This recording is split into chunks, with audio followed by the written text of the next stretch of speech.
The heavy brass lock turned with a definitive metallic click. It echoed like a gunshot in the cavernous study. Cora didn't flinch. She kept her eyes fixed on the dark, wet stains soaking into the cuff of his tailored shirt. "I saw everything," she whispered, the dust rag trembling against her thigh. He didn't reach for the heavy pistol resting on the mahogany desk. Instead, he took a slow, deliberate step toward her. The monsters outside wanted him dead.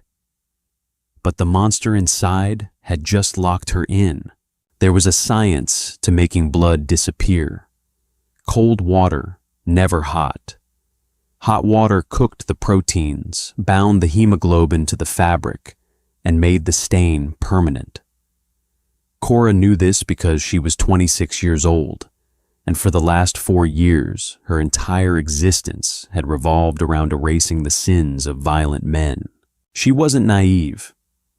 When you take a job cleaning a secluded 70-room estate in the damp forested hills of upstate New York, paying triple the union rate in untaxed cash, you don't ask why the basement smells like bleach and copper.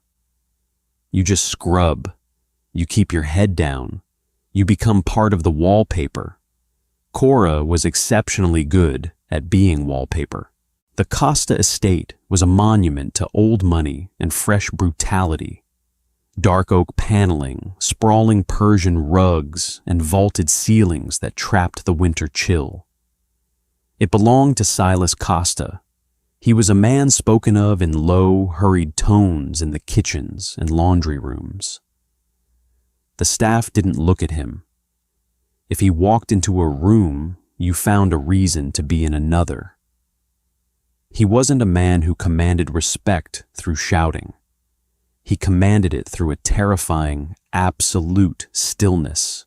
It was a Tuesday, 2 a.m. The house was supposed to be dead. Cora was in the West Wing library, running a lemon-oiled cloth over the spines of first editions that no one ever read. She liked the night shift. The silence was a heavy blanket that kept the anxiety at bay. She was humming something tuneless under her breath, a habit to fill the empty space, when the floorboards in the adjacent hallway groaned. She stopped. The library was swallowed in shadows, illuminated only by the pale moonlight slicing through the French doors. Cora stepped back, pressing her spine against the cold plaster of the wall, sliding behind the heavy velvet drapes. A survival instinct. The double doors eased open. The hinges didn't squeak. Silas paid well for maintenance. 2 men walked in. Neither of them was the boss. One was Arthur. He was a capo, an older man with a smoker's cough and a face like a ruined leather shoe. The other was a stranger, tall, wearing a trench coat that smelled faintly of damp wool and exhaust fumes. "He sleeps on the 3rd floor," Arthur said. His voice was a rasping whisper that carried perfectly in the quiet room. 4 guards on the perimeter, 2 at the stairs, but the shift changes at 3:15. You have a 4-minute window. Cora stopped breathing. Her lungs burned.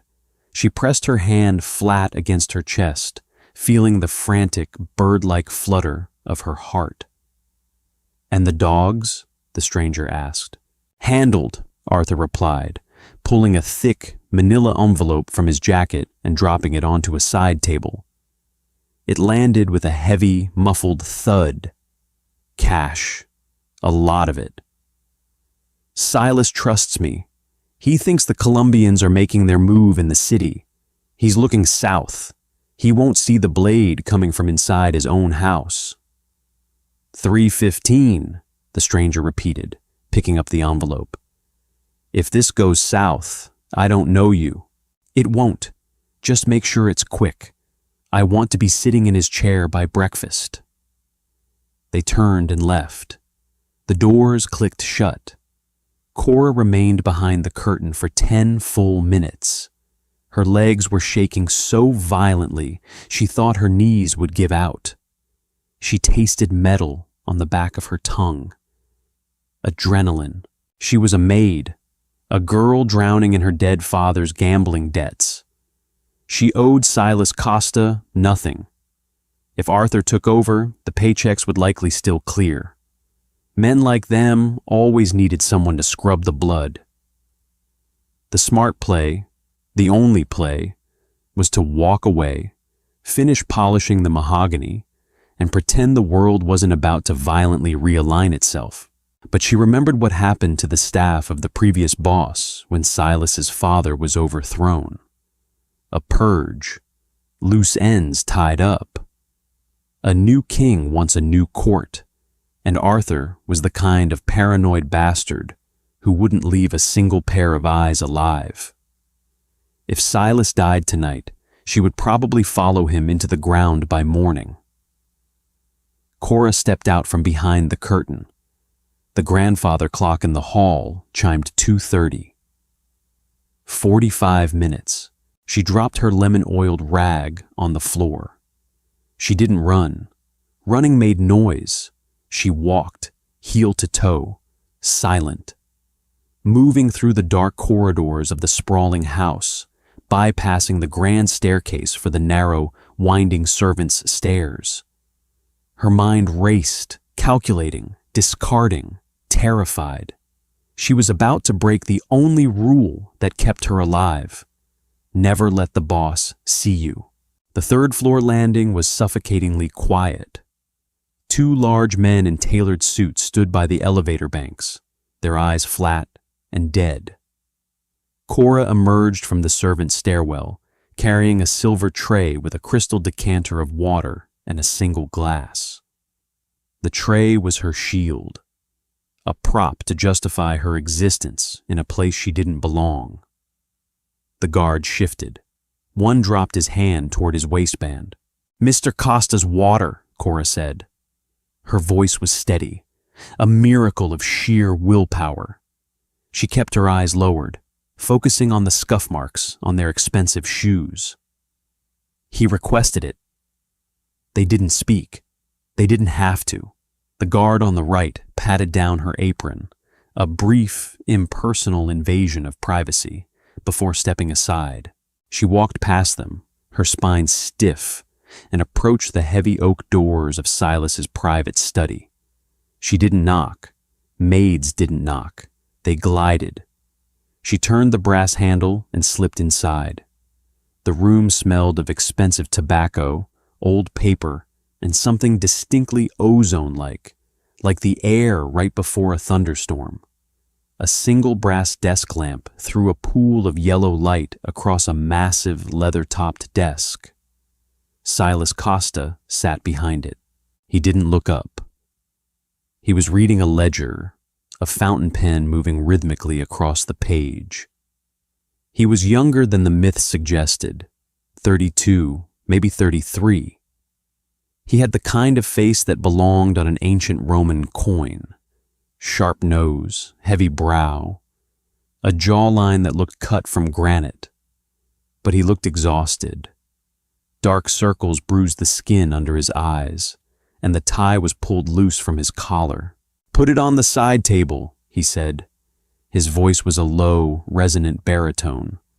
It didn't hold anger, just a bone-deep weariness.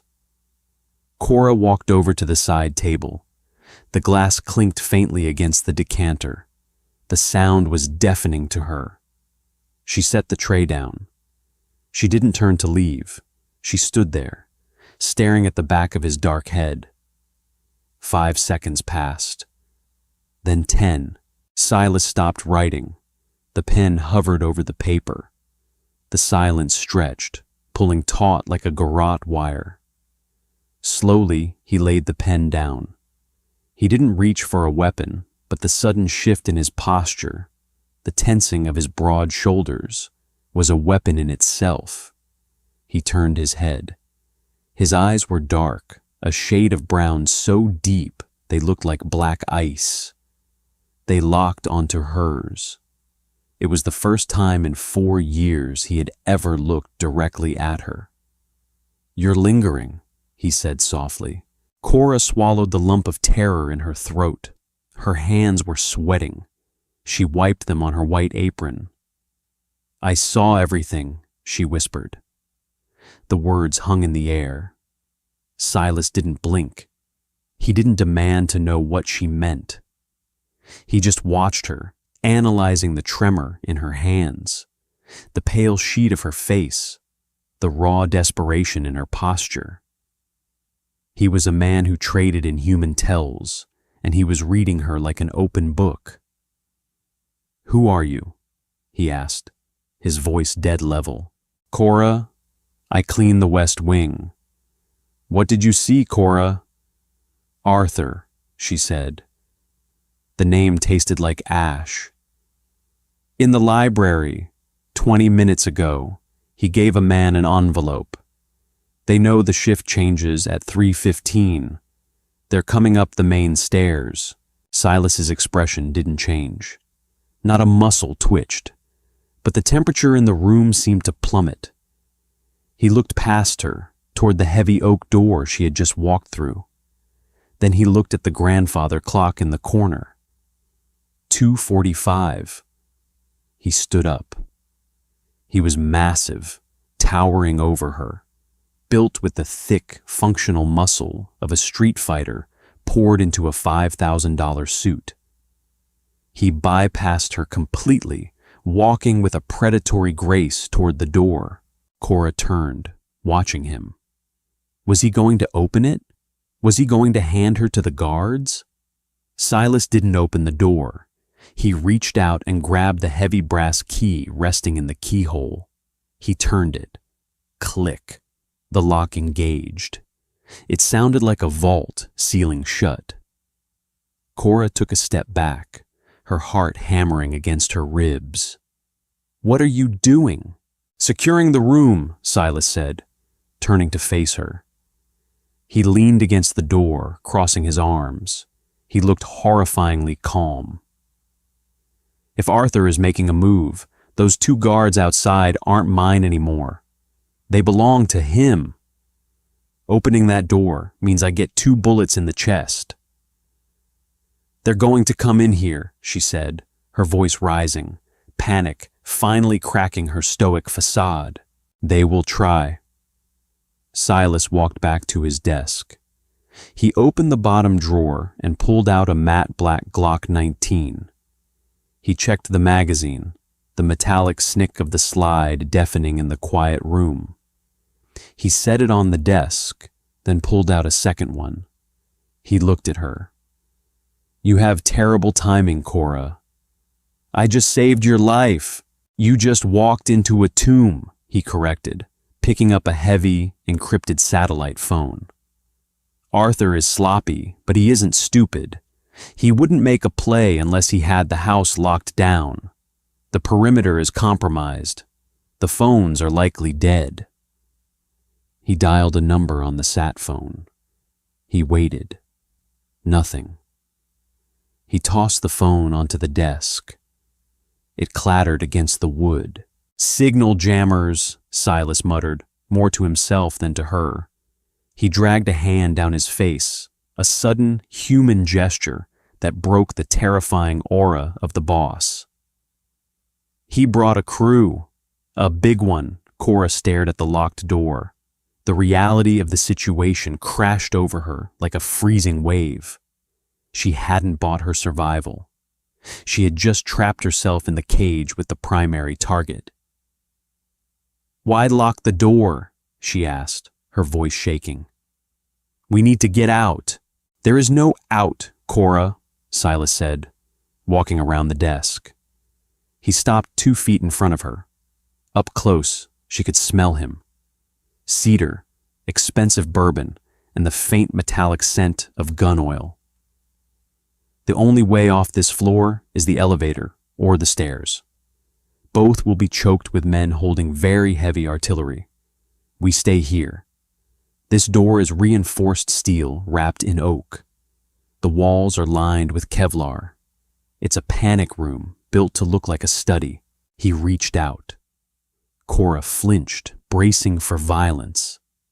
Instead, His large, calloused fingers brushed against her shoulder, pulling her slightly to the left.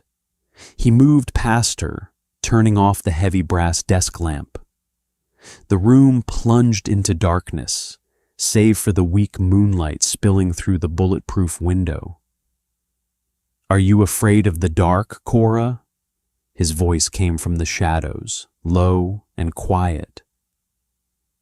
"I'm afraid of getting shot," she snapped back, the cynicism bleeding through her fear, a soft huff of breath. A chuckle? She couldn't tell. "Good," Silas said. "Fear keeps you sharp. Sit on the floor behind the desk and keep quiet. We have 20 minutes until they realize the door is locked." The floor behind the desk was covered in a thick, hand-woven Persian rug. It was soft, expensive, and currently serving as a bunker. Cora sat with her knees pulled to her chest, her back pressed against the solid mahogany of the desk. The darkness of the room pressed in on her, heavy and claustrophobic. Silas didn't sit.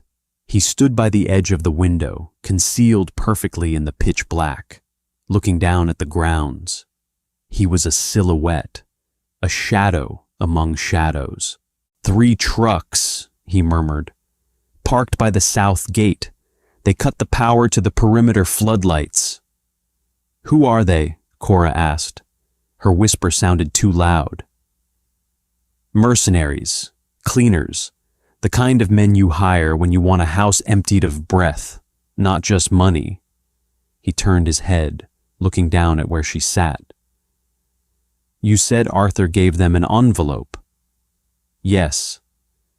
"Did you see a name? A logo?" "No, just cash. Thick. The man in the coat said they had a 4-minute window when the guards shift at 3:15. It's 3:10. Silas moved away from the window. He moved silently, his footfalls completely absorbed by the rug. He crouched beside her. The proximity was jarring. For 4 years, he had been a ghost, a terrifying rumor that signed her paychecks. Now, his shoulder was inches from hers. She could feel the heat radiating off him. He slid one of the Glocks across the carpet. It bumped against her knee. Cora stared at it like it was a venomous snake. "I don't know how to use that." "Point it at the door. If the wood splinters, pull the trigger until it stops clicking." Silas's voice was devoid of emotion, pragmatic, cold. "I'm a maid," she whispered fiercely. "I clean toilets. I don't shoot people. Tonight, you're a survivor." He shifted, turning his body toward the door. "Unless you'd prefer to explain to Arthur why you ruined his coup, I'm sure he'll be very understanding." Cora glared at him in the dark. Her fingers trembled as she reached out, wrapping around the cold, textured grip of the pistol. It was heavier than she expected, clunky, awkward. It felt entirely wrong in her hands. "Keep your finger off the trigger until you're ready to fire," he instructed, watching her hands. "The safety is off." "Why do you believe me?" she asked suddenly. The question had been gnawing at her. She was a nobody. She could be lying. She could be part of the trap. Silas leaned his head back against the wood of the desk. In the sliver of moonlight, she saw the exhaustion carve deep lines into his face. "Because a rat would have run out the back door the second the money changed hands," he said quietly. "Because you're shaking so hard I can hear your teeth chattering. And because—" He paused, his dark eyes sliding over to hers. "I've watched you for 4 years, Cora. You're cynical, you're quiet, and you trust absolutely no one. You wouldn't risk your neck unless the math told you it was the only way to survive." Cora went perfectly still. The breath hitched in her throat. You know who I am?" "I know you cover the West Wing. I know you prefer lemon oil over standard polish. I know you take the 4 a.m. bus back to the city, and I know half your paycheck goes to a loan shark named Vinny in the Diamond District to pay off a dead man's bets. She felt exposed, stripped naked in the dark. The illusion of her invisibility shattered into 1,000 pieces. He had seen her, all of her, every secret she thought she kept buried under white aprons and silence. You're a terrifying man, she breathed. I run an empire built on blood and paranoia, he replied evenly. I know everything that breathes inside my walls, which is why Arthur's betrayal, his jaw tightened, the muscles clenching, is going to cost him a very slow death. Before Cora could process the cold brutality of his words, a sound bled through the thick oak door. Footsteps, heavy, synchronized, muffled by the hall carpet. They weren't trying to be quiet anymore. They were moving with purpose. Cora stopped breathing. Her hands tightened convulsively around the grip of the gun. The barrel wavered in the dark. Silas reached over. His large hand closed over hers, steadying the weapon. His palm was rough, hot against her icy skin. He didn't look at her. His eyes were glued to the door. Breathe, he commanded, a whisper so low she felt it more than heard it. Outside, a voice spoke, deep, muffled. Door's locked. Kick it, another voice. Thud. The door absorbed the impact of a heavy boot. It didn't budge. The wood didn't even creak. Cora squeezed her eyes shut.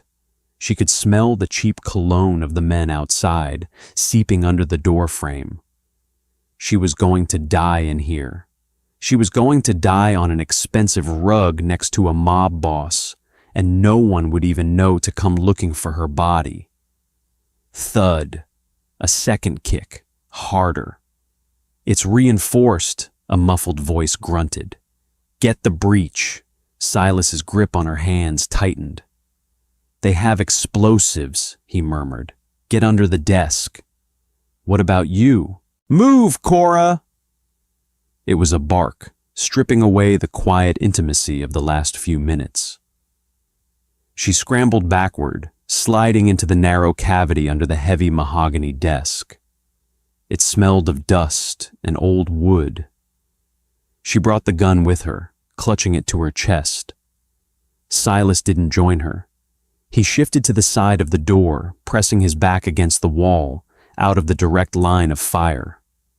He raised his own weapon, his body coiled tight as a spring, waiting for the blast. The silence that followed was agonizing. The ticking of the grandfather clock seemed to mock them, counting down the seconds. 1, 2, 3. Cora pressed her face against her knees, praying to a god she hadn't spoken to since she was a child. The air in the room felt thick, heavy with impending violence. Then came the hiss, a sharp, burning sound right outside the door frame. Fire in the hole! The explosion tore through the silence of the estate. It wasn't a massive fireball, but a concentrated, violent crack that blew the heavy brass lock cleanly out of the oak. Smoke and wood splinters blasted into the room, raining down on the Persian rug.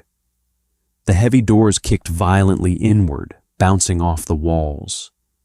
Through the choking dust, a tactical flashlight cut a blinding beam through the darkness. Clear it, a voice roared. The first man stepped through the shattered doorway, rifle raised. Silas didn't hesitate. He stepped out from the shadows, a ghost born of the smoke. His arm snapped up. 2 suppressed shots spit from his weapon. Puffed, puffed. The man in the doorway crumpled instantly, dropping like a sack of wet cement. Contact left, another voice screamed from the hall. Gunfire erupted, a deafening, unsuppressed roar that chewed through the plaster walls of the study. Books exploded on the shelves, glass shattered, raining down in jagged sheets. Cora screamed, covering her ears, pressing herself flat against the floorboards beneath the desk. The noise was absolute, a physical force that rattled her teeth. The air filled with the acrid, choking smell of cordite and pulverized drywall. She couldn't see Silas. The strobe effect of muzzle flashes painted the room in chaotic, violent snapshots. She saw a shadow move fast. Silas, sliding behind a heavy leather armchair. He fired again. A man screamed in the hall. "Pin him down!" More gunfire. The mahogany desk above Cora shuddered as bullets chewed into the wood. Wood chips rained down on her hair. She was crying, a silent, terrified weeping, her hands gripping the pistol so hard her knuckles ached. Suddenly, a heavy thud landed right in front of the desk. A pair of combat boots. Someone had made it into the room.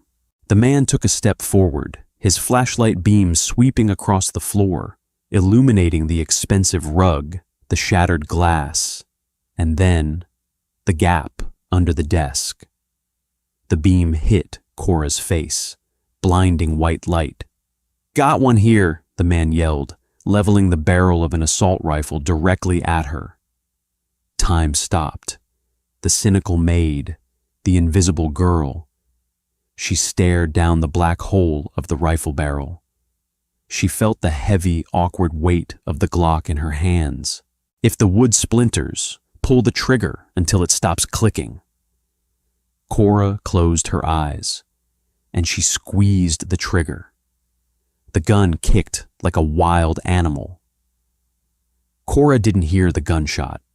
The explosion that had breached the door had already blown out her eardrums, leaving a high-pitched mechanical whine echoing in her skull.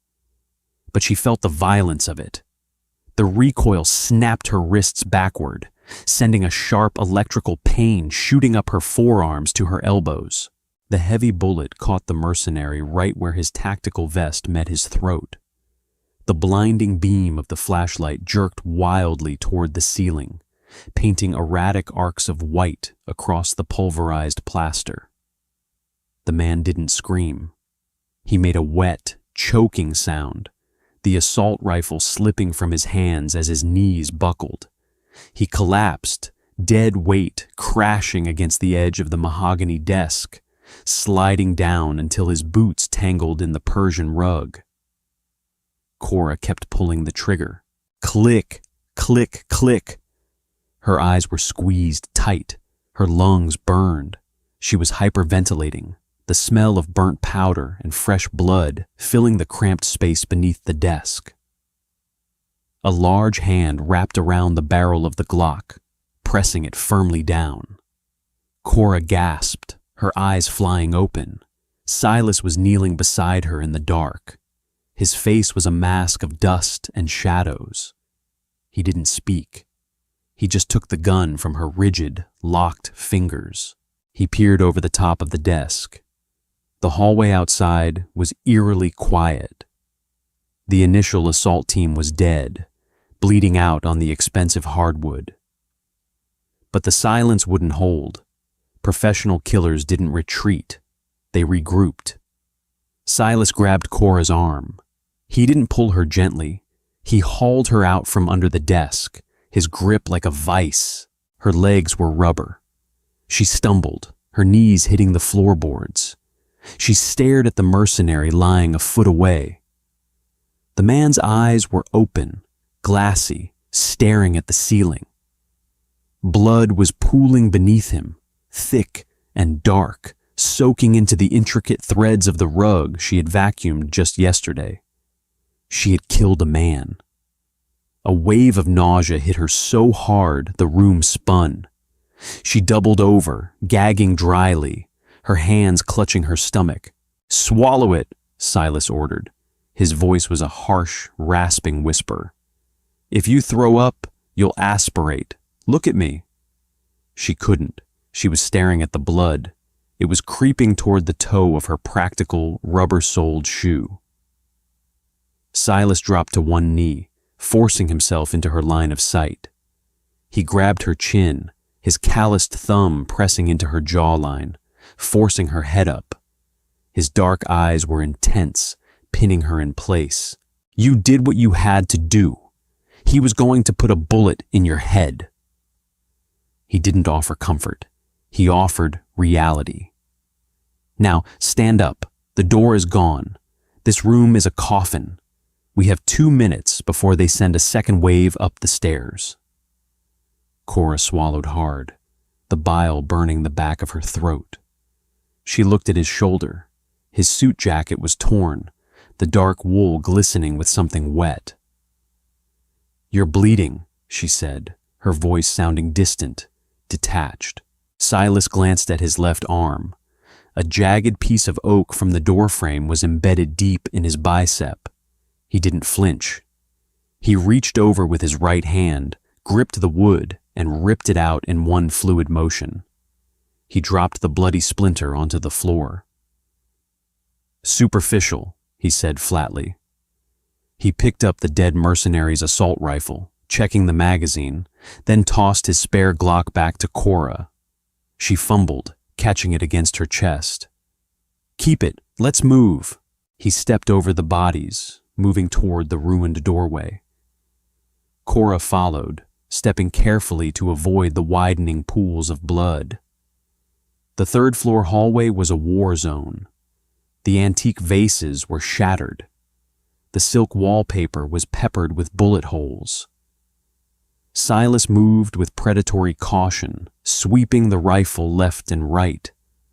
The grand staircase at the end of the hall was empty, but a faint, rhythmic thumping echoed from the floors below. Boots, dozens of them. "They've locked down the elevators," Silas murmured, hugging the wall. "They'll be coming up the main stairs and the east wing fire escape." Cora stared at the grand staircase. If they went down, they would walk right into a firing squad. "There's another way," she whispered. Silas looked at her over his shoulder. "Behind the linen closet," she pointed toward a set of narrow double doors halfway down the hall. The dumbwaiter shaft was sealed up in the 90s, but the maintenance ladder is still there. It drops straight down to the laundry room in the basement.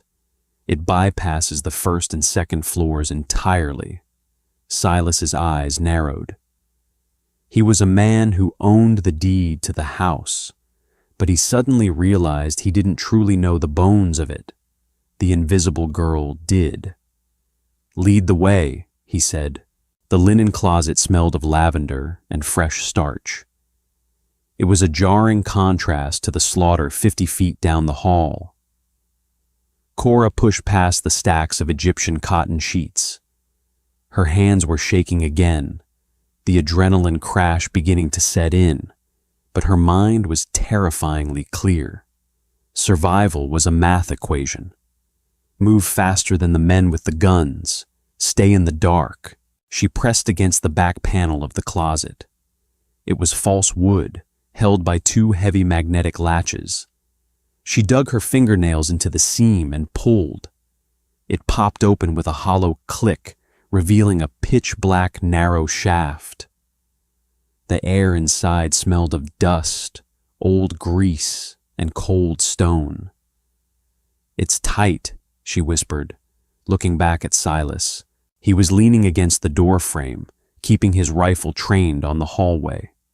The blood from his bicep was dripping steadily onto the hardwood, leaving a distinct, bright red trail. He looked at the narrow opening, then at his own massive frame. "I'll fit," he said. "Get in, climb down. Do not stop until your feet hit the concrete." Cora slipped into the dark. Her hands found the cold iron rungs of the maintenance ladder. She started climbing down. The shaft was suffocatingly narrow. The brick walls pressed against her shoulders, covered in a thick layer of industrial grime. Above her, she heard Silas squeeze into the shaft. The heavy panel snapped shut, plunging them into absolute crushing blackness. "Keep moving," Silas's voice drifted down from above. It echoed off the bricks, sounding hollow and strange. Cora descended, hand over hand, foot over foot. The muscles in her arms burned. She was used to physical labor, scrubbing floors, carrying laundry, but the sheer terror vibrating in her veins made every movement feel heavy, like moving through deep water. They climbed in silence for what felt like hours, though it was likely only minutes. The air grew steadily colder, carrying the damp, metallic chill of the subterranean levels. "Why do you know about this ladder?" Silas asked quietly. The sound of his breathing was heavy. He was hurting, even if he refused to admit it.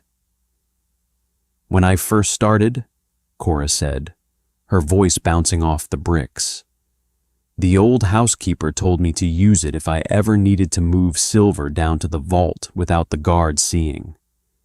She said the less the men in suits saw us, the longer we lived." A low, humorless exhale above her. "She was a smart woman. She disappeared 2 years ago," Cora shot back, the cynicism cutting through her fear. "So, maybe not smart enough." "That was my father's era," Silas said.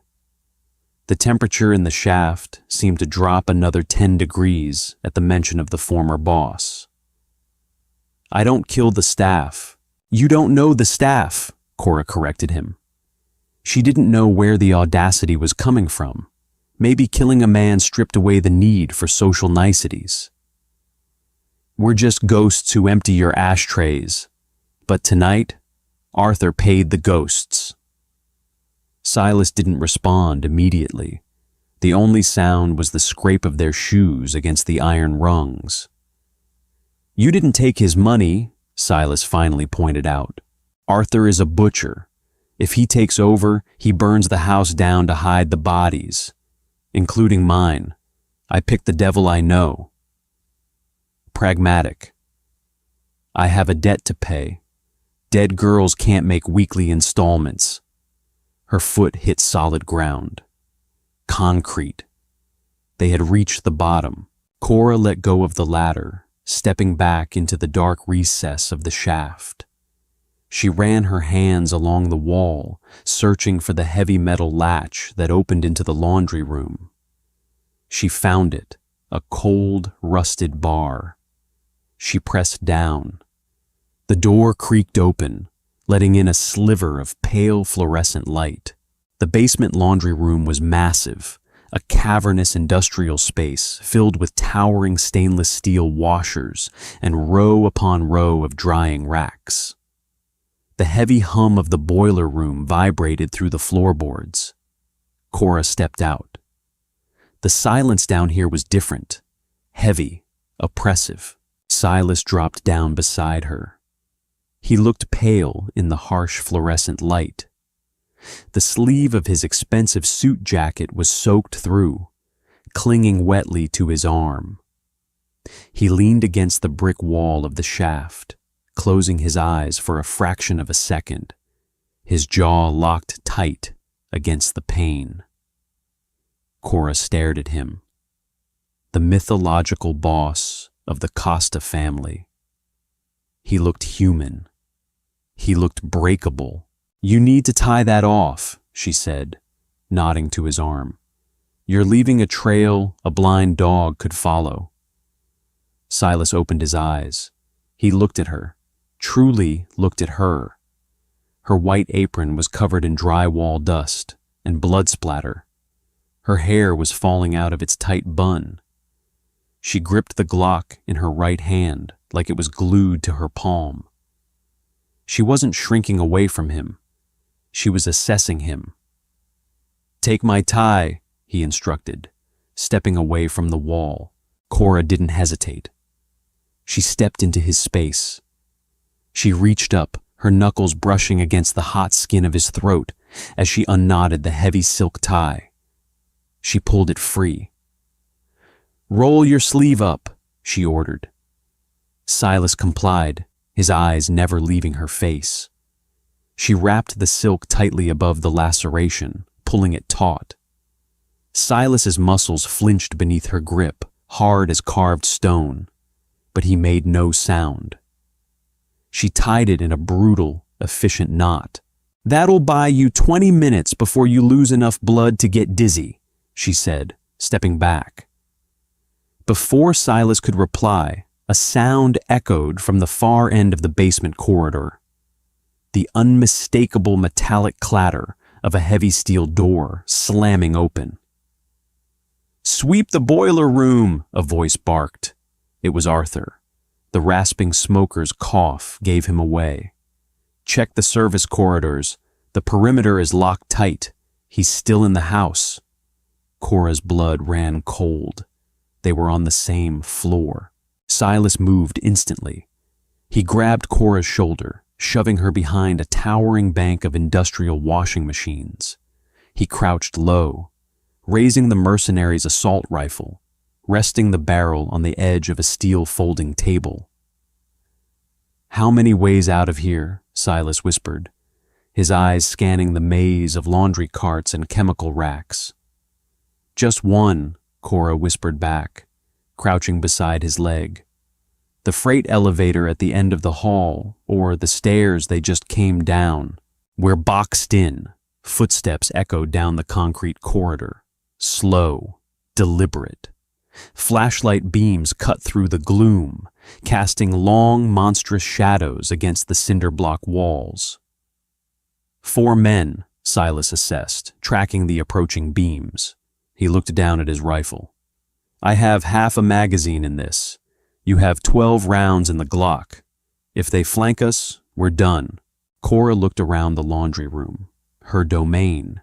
She knew every inch of this space. She knew the blind spots, the echoes, the supplies.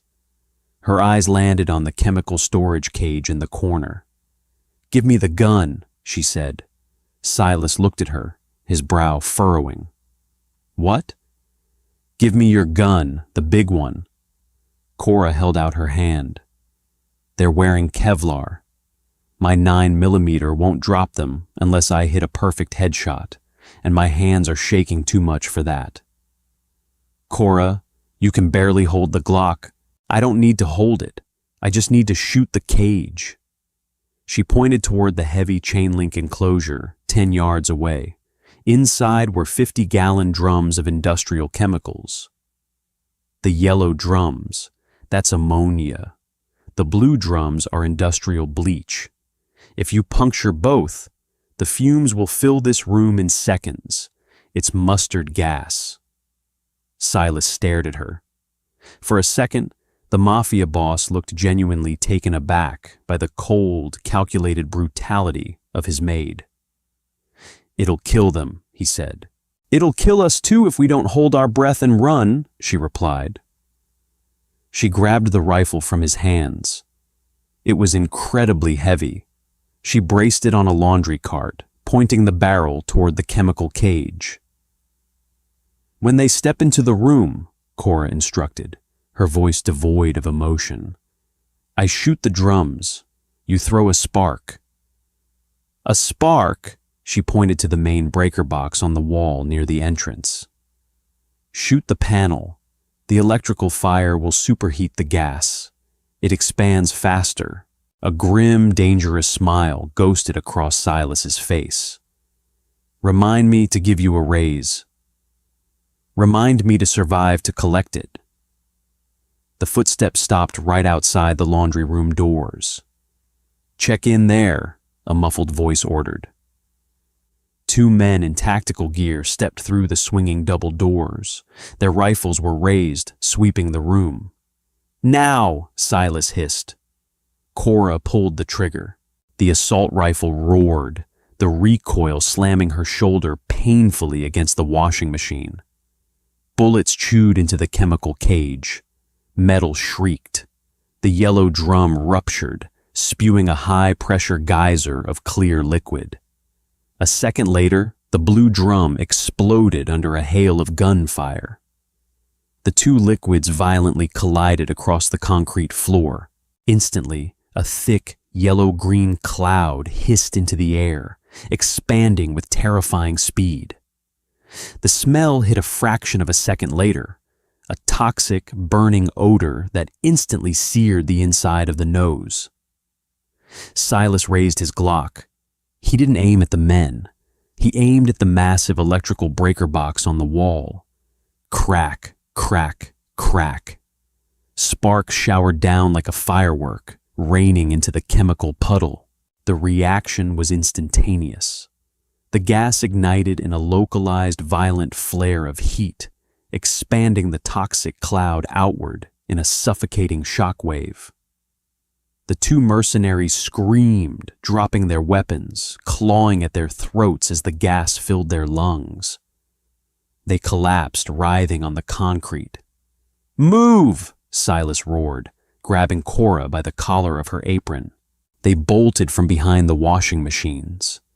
Cora clamped a hand tightly over her nose and mouth, holding her breath until her lungs screamed. They ran blindly through the expanding yellow fog. Her eyes watered instantly, burning as if rubbed with crushed glass. They leaped over the convulsing bodies of the mercenaries, bursting through the swinging doors into the corridor. Arthur was standing 20 feet away, a heavy revolver in his hand, his face a mask of shock as the toxic cloud rolled out of the laundry room. Silas didn't break stride. He raised his weapon, firing on the move. Arthur dove behind a concrete pillar, the bullet sparking against the stone.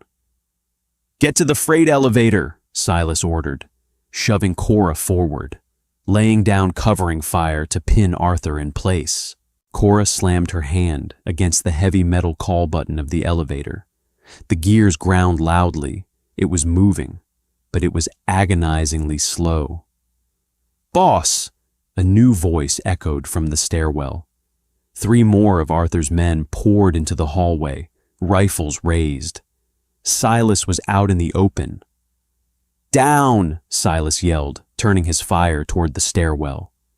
Cora dropped to the cold concrete. The hallway erupted into a deafening crossfire. Concrete dust filled the air.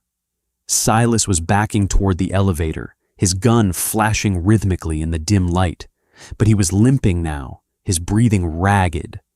A bullet clipped the wall inches from Silas's head, showering him in stone shrapnel. He cursed, dropping to one knee, returning fire. The heavy steel doors of the freight elevator finally slid open behind them. "Get in!" Silas shouted, grabbing Cora's arm and dragging her backward into the metal box. He hit the button for the garage level. As the doors began to slide shut, a figure stepped out from behind the concrete pillar. Arthur. He raised his revolver, aiming directly at Silas's chest. The doors were closing, but not fast enough. Cora didn't think. She didn't calculate. She raised the heavy Glock 19 she had kept, gripped in her right hand, braced it over her left forearm, and squeezed the trigger. The gunshot was deafening in the narrow corridor, a violent crack that drowned out the grinding gears of the freight elevator. Cora didn't aim. She just pointed the heavy barrel at the center of Arthur's mass and squeezed the trigger. The recoil shoved her backward, her shoulders slamming hard against the ribbed metal wall of the elevator car. Through the narrowing gap of the closing doors, she saw Arthur jerk violently. The bullet tore through his shoulder, shattering his collarbone and spinning him like a broken toy. His heavy revolver fired instinctively, the shot going wide. The bullet punched through the steel frame of the elevator doors, missing Silas's head by less than 3 inches, showering his cheek in hot metal shavings. Then, the heavy steel doors slammed shut, the lock engaged with a deep, echoing clank. The elevator jolted, slowly beginning its ascent. Inside the box, the silence was immediate and suffocating. The only sounds were the mechanical groan of the cables and the ragged, shallow breathing of the two people trapped inside. Cora stared at the scarred metal of the doors. Her arms were suspended in the air, still holding the Glock in a white-knuckled death grip, pointing at a threat that was no longer there.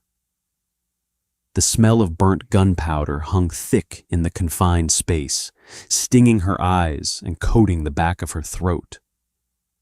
"Put it down, Cora." Silas's voice was a rough rasp. It didn't hold the terrifying authority of a Mafia boss. It held the exhaustion of a man bleeding out on a dirty floor. Cora blinked, the spell breaking. She looked down. Silas had collapsed against the back wall. His left leg was stretched out awkwardly, his expensive suit trousers torn and soaked with dark, glistening blood from a graze he hadn't even mentioned. The silk tie she had wrapped around his bicep was completely saturated, dripping a steady rhythm onto the steel floor grates. She dropped the gun. It clattered loudly against the metal. Her knees buckled immediately after. She hit the floor hard, crossing her arms over her chest, digging her nails into her forearms. She was shivering uncontrollably. The adrenaline that had propelled her through the dark, the chemical fire, and the gunfight was evaporating, leaving behind a cold, hollow shell of terror. "I shot him," she whispered. Her teeth were chattering so hard the words fractured. I shot him." "You stopped him from putting a hollow point through my chest," Silas corrected. He shifted, wincing as the movement pulled at his torn flesh. He leaned his head back against the cold steel, his dark eyes fixed on her. "You survived." "He's going to kill me. If he's alive, he's going to find me, and he's going to skin me alive." "Arthur is dead," Silas said flatly. "I hit his shoulder." "Arthur is dead," Silas repeated, his voice dropping an octave, finding that terrifying bedrock of absolute certainty. "Because if that bullet didn't kill him, the blood loss will, and if the blood loss doesn't, I will. He doesn't leave this property breathing. You have my word on that." Cora looked up at him. His face was pale beneath the grime and drywall dust, the sharp angles of his jaw stark in the dim overhead light of the elevator. He was a monster, a man who ordered deaths over morning espresso. Yet right now, his promise was the only thing keeping her tethered to sanity. She crawled toward him, her practical rubber-soled shoes slipping slightly on the bloody floor grates. She didn't ask permission. She reached out, her trembling fingers hovering over the soaked silk tie on his arm. "It's saturated," she said, her voice dropping to a professional, detached murmur. "The maid taking over. The girl who knew how to clean up messes." "You're losing too much. Leave it," he commanded. "If you undo the knot, the artery will open completely. I'll bleed out in 90 seconds. She pulled her hand back, wiping the smear of his blood on her white apron. The fabric was a ruin of dust, grease, and gore. She felt a hysterical laugh bubbling up in her chest. "My shift ended 10 minutes ago," she said. Silas's mouth twitched. It wasn't quite a smile, but it was a break in the stone. Overtime pays double. The elevator jolted violently, grinding to a halt. The mechanical chime signaled they had reached the subterranean garage level. The atmosphere in the steel box shifted instantly. The brief, fragile moment of human connection shattered, replaced by the cold reality of their situation. "Listen to me," Silas said, forcing himself up. He used the wall for leverage, his right hand gripping the assault rifle. "The garage is 100 yards long, concrete pillars, terrible sightlines. My cars are parked in the East Bay. We need the black Audi RS6. It's armored, and the keys are magnetized under the rear driver's side wheel well. Cora nodded, picking up the discarded Glock. It felt heavier this time. If there are men out there, Silas continued, his breathing heavy, you don't freeze. You run for the car. You get the keys. You leave me. Cora stared at him. I didn't climb down a pitch-black elevator shaft and gas 2 men just to get shot in a parking garage by myself. Silas's dark eyes locked onto hers. The intensity in them was physical, a weight pressing against her chest. You are an amateur who got lucky. Luck runs out. If I tell you to run, you run. Understood? Cora didn't answer. She turned toward the doors.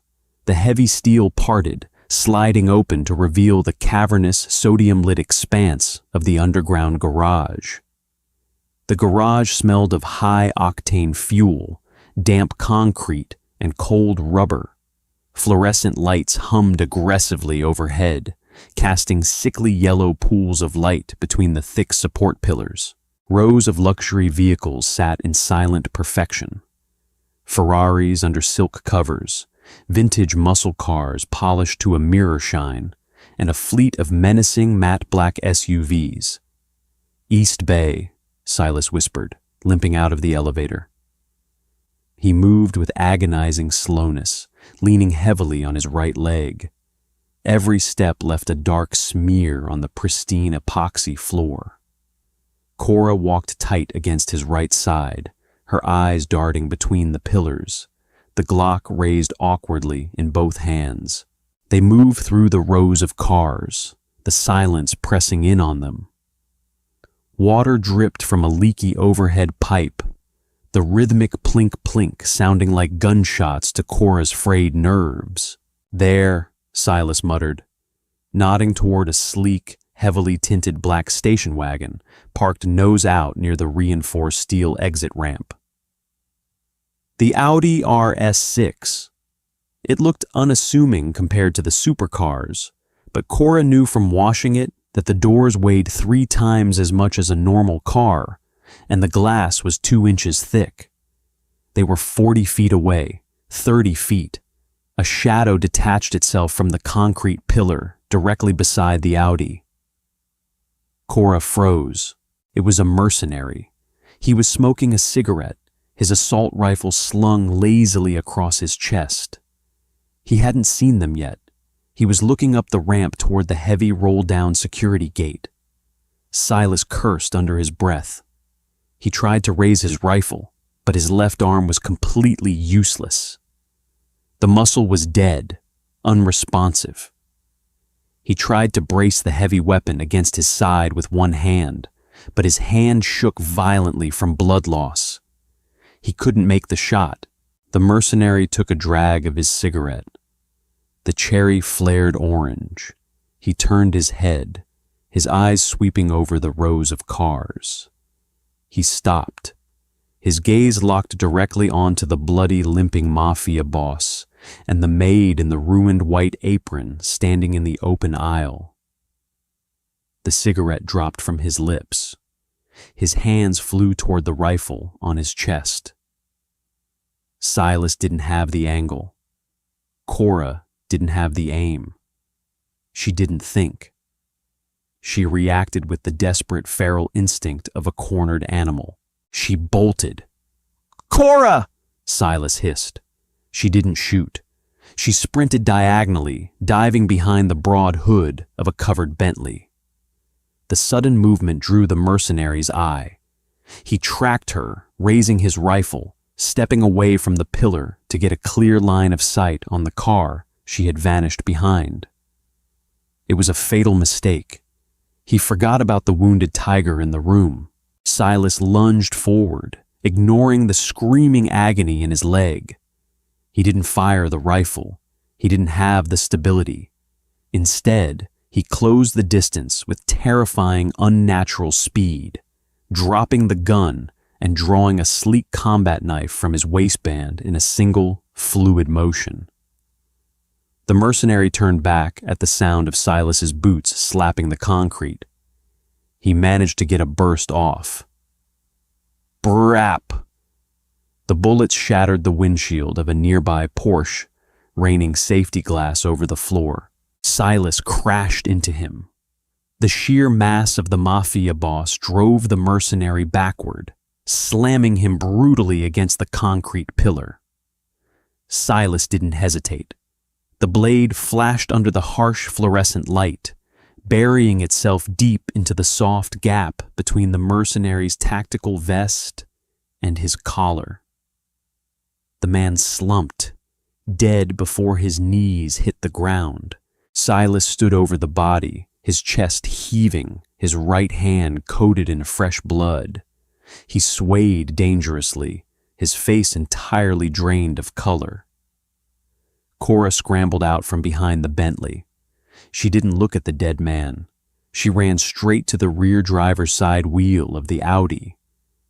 She dropped to her knees, her hands frantic as they searched the muddy, cold plastic of the wheel well. Her fingers brushed cold metal, a magnetic lockbox.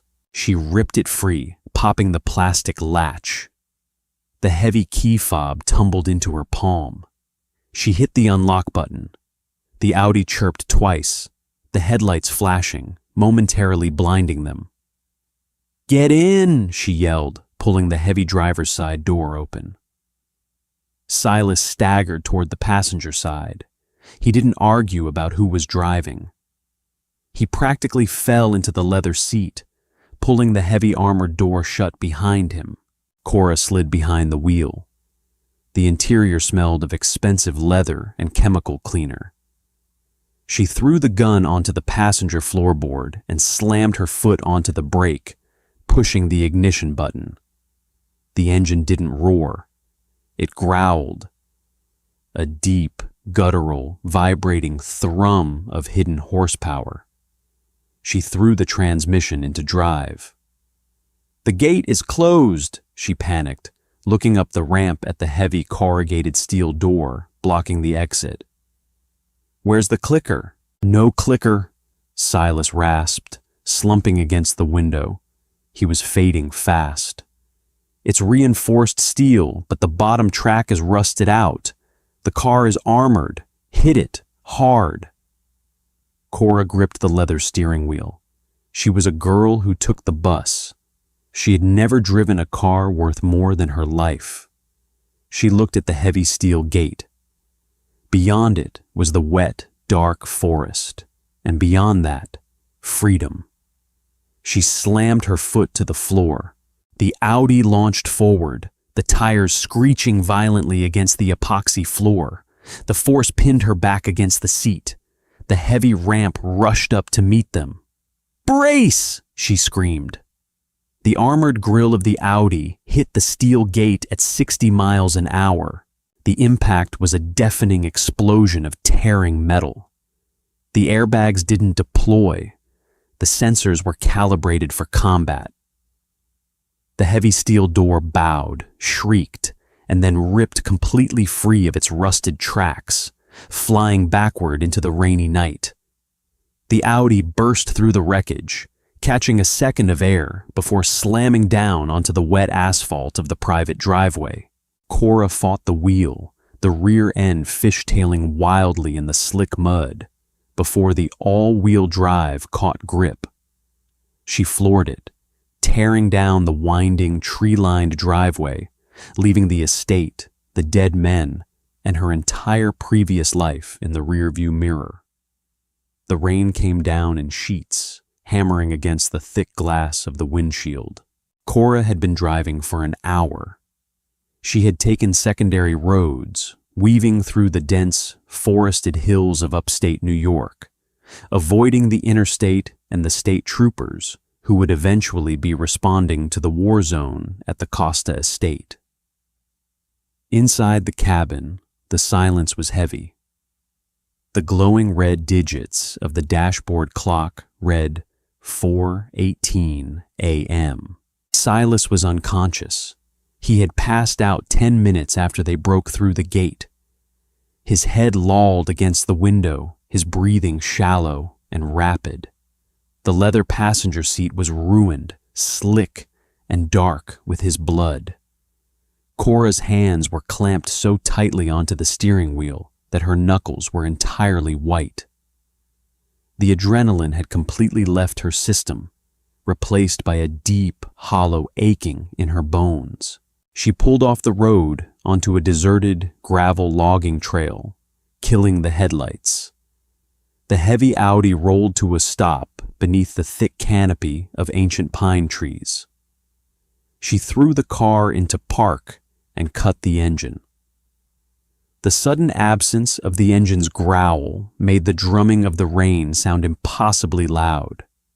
She unbuckled her seatbelt and reached over, pressing 2 fingers against the side of Silas's neck. His skin was cold, clammy, but the pulse was there, fast, thready, but stubborn. "Silas," she said, her voice cracking. She shook his right shoulder. "Silas, wake up." He groaned, a low, guttural sound in the back of his throat. His heavy eyelids fluttered, struggling to open. He looked at her, his eyes glassy and unfocused in the dim, ambient light of the dashboard. "Where?" he rasped. "Logging Road, 30 miles south of the estate," Cora said, her voice strictly business, though her hands were shaking again. "We have a problem." "Just one?" He managed a dry, humorless smirk. "I don't know where to go," she said. The reality of the situation was crushing her lungs. "I can't take you to a hospital. They'll ask questions. I can't take you to a vet. I don't know any of your safe houses. And I can't go home. Vinny the Shark is going to break my legs by Tuesday, and whoever is left of Arthur's crew will probably shoot me in the face by Wednesday." She was rambling. The dam was breaking. The cynical, invisible Maid was crumbling under the weight of the blood on her hands. "Cora," his voice was weak, but the command in it was absolute. She stopped talking. She looked at him. Silas slowly, painfully shifted in his seat. He reached over with his uninjured right hand. He didn't grab her wrist. He gently covered her trembling hand where it rested on the center console. His skin was cold, but his grip was steadying. "Open the glove box," he said. Cora hesitated, then reached across him, popping the latch. Inside was a heavy black tactical medical kit, 2 spare magazines for the Glock, and a thick banded stack of $100 bills. "Under the money," Silas instructed. She pulled the cash out, tossing it onto the dashboard. Beneath it was a burner phone and a small brass key. "There's a boathouse on Lake George," Silas said, his words coming slower now, thick with exhaustion. "Address is programmed into the GPS under Home. The key opens the front door and the medical cabinet in the bathroom." Cora stared at the brass key in her palm. It felt heavy. It felt like a tether. "I can patch you up," she said, her voice dropping to a whisper. "I can stitch the arm. I can clean the wound. And then—" "What?" "Then," Silas said, his dark eyes locking onto hers, stripping away the shadows. "We wait for the sun to go down, and we go back to the city." "I can't go back to the city." "You can, and you will." He squeezed her hand. It wasn't a threat. It was a promise. "Vinny the Shark will suddenly find his ledgers balanced, and Arthur's crew will learn what happens when they force my hand." Cora looked down at their connected hands. Her skin was pale, smeared with grease. His was large, calloused, stained with the blood of men they had killed together. She wasn't a maid anymore. You don't go back to polishing first editions and scrubbing baseboards after you shoot a capo and drag the boss out of a burning house. She had crossed an invisible line in the dark. and there was no door back to the life she knew. "I was supposed to be invisible," she whispered, looking out at the rain-lashed windshield. Silas's thumb brushed lightly over her bruised knuckles. The touch was terrifyingly intimate in the cold, dark car. "You were never invisible, Cora," he said quietly, the heavy exhaustion finally pulling him under. "I always saw you." His eyes closed. His head fell back against the headrest. The rhythmic, shallow breathing resumed. Cora sat in the silence for a long time, listening to the rain. She looked at the brass key in her hand. She looked at the burner phone. She looked at the man bleeding in the passenger seat. A monster who had just handed her the keys to his cage. She wiped the tears from her face with the back of her dirty hand, leaving a streak of soot across her cheek. She reached out, pressing the ignition button. The heavy Audi roared back to life, its headlights cutting a sharp, brilliant beam through the pitch-black forest. Cora put the car in drive. She didn't look back. The line is crossed. The invisible maid and the ruthless boss are now bound by blood, secrets, and a brutal fight for survival. Will Silas keep his promise to protect her, or will the demons of his empire tear them both down? If your pulse is racing, smash that like button. Share this story with a friend who loves dark, high-stakes romance, and make sure to subscribe and hit the bell so you don't miss the next story, where Cora and Silas take the war to the city. Drop a comment. Do you think Cora made the right choice?